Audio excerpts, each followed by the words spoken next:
Qutadg'u bilik. Yusuf Xos Hojib. Ikkinchi, Payg'ambar alayhissalomning madhiysi aytiladi. Shafqatlik egam, so'yimlik payg'ambarni avatdi. U xalq ichidan tanlang'ini, kishilarning yaxshisi edi. U qorong'u tunda xalqqa mash'al bo'ldi. Yo'riqlik chechib seni yo'ritdi. U Xudodan sana da'vatchi edi. Shundan keyin ey qahramon, to'g'ri yo'lga kirding. U o'zini pido qildi. Tiliki ummatlari edi. Shunga ularga yo'l ko'rsatib berdi. Bilginki kunduzlari yemedi, kechalari yotmadi.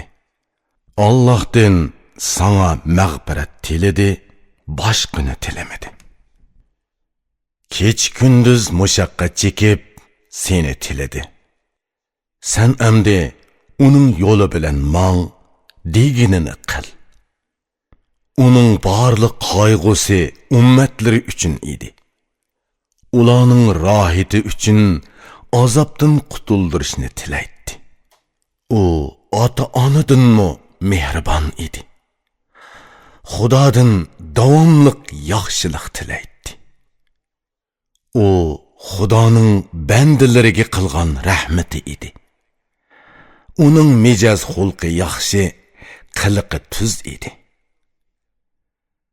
U kamtar, muloyim, yaxshi mijozlik, ayoliq, rahimdil, sehi, qo'li kang edi. Undaq kishi bo'z yer va ko'k osmon uchun aziz. Tangri uningga nihoyatda zo'r qadr-qimmat berdi. U barliq yo'lboshchilarning kattasi edi. Hamma payg'ambarlarga oxirgi tamg'i bo'ldi. Uning yo'liga ko'ngil bog'ladim.